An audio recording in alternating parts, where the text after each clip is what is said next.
मनोजदादा Jarange पाटलांची press अंतरवलीमधली आज आम्ही सगळ्या महाराष्ट्रातल्या मराठ्यांनी बघितली आणि मन हेलावून जाणारी, मनाला चुटका लावणारी ती एक पत्रकार परिषदाची होती।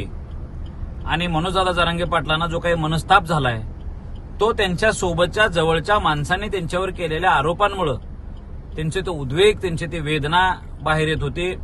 माझी मनोजदादांना अनुभवातनं एक सांगण्याची विनंती आहे। माझा अनुभव सांगतो की जेव्हा आम्ही आझाद मैदानावर होतो, मराठा वनवास यात्रा घेऊन आलो होतो, सोबत असणाऱ्या माणसांनी आमच्यावर सुद्धा फुटून जाऊन असेच आरोप केले होते। पण आज त्या लोकांचा कुठे सुद्धा मागमूस सुद्धा राहिलेला नाही, ठाव ठिकाणा सुद्धा राहिलेला नाही। म्हणून मनोजदादांना माझी विनंती आहे, दादा, आरोप करणाऱ्यांना आपण फार गांभीर्याने घ्यायचं नसते। आपण आज समाजकार्य हे शिवधनुष्य हातात घेतलेलं आहे, निष्ठेनं आपण समाजाची सेवा करायला लागलोय।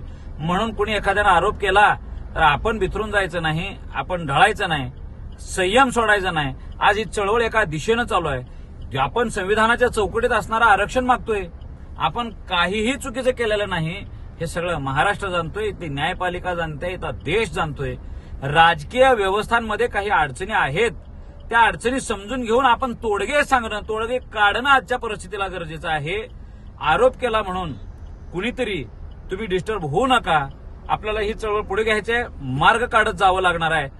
सरकारमधल्या लोकांचा आपल्याकडे बघण्याचा दृष्टिकोन तेवढा चांगला नाही हे आपण मान्य करू, कारण मराठ्यांच्या सोबत विस्थापित मराठ्यांच्या सोबत प्रस्थापित मराठ्यांमधला एकही नेता आज यायला तयार नाही, आपली बाजू मांडायला तयार नाही।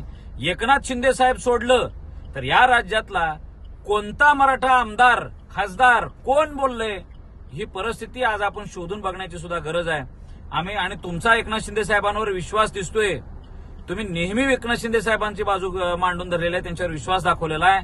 तुम्ही त्यांच्याशी बोलून चर्चा करून हा प्रश्न मार्गी काढला पाहिजे, कारण तुमचा आणि त्यांचा एकमेकाचा फोन आहे, आतापर्यंत महाराष्ट्राने अनेकदा बघितलेला आहे। तुम्ही त्यांच्यासोबत बोलून हा प्रश्न कशा पद्धतीने मार्गी काढता येईल हे बघा, माझी तुम्हाला विनंती आहे।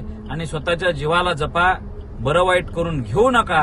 तुमच्या प्रेसकडे बघितल्यानंतर आज मला अनेकांनी प्रश्न उपस्थित करून विचारलेला आहेत, अरे ते काहीतरी जीवाला करून घेतील वगैरे, पण तुम्ही, आमचीही विनंती आहे प्रेसच्या माध्यमातून, मीडियाच्या माध्यमातून, की तुम्ही असं काही पाऊल उचलू नये आणि आपण कायद्याच्या चौकटीत राहून शांततेच्या प्रक्रियेत आपण हे आंदोलन पुढे चालवायचं आहे आणि आपल्याला यश मिळवून घ्यायचं आहे।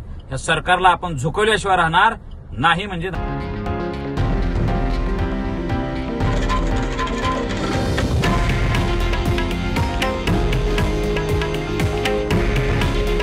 हे आहे देशातील नंबर 1 न्यूज नेटवर्क आणि आपण पाहत आहात TV9 मराठी।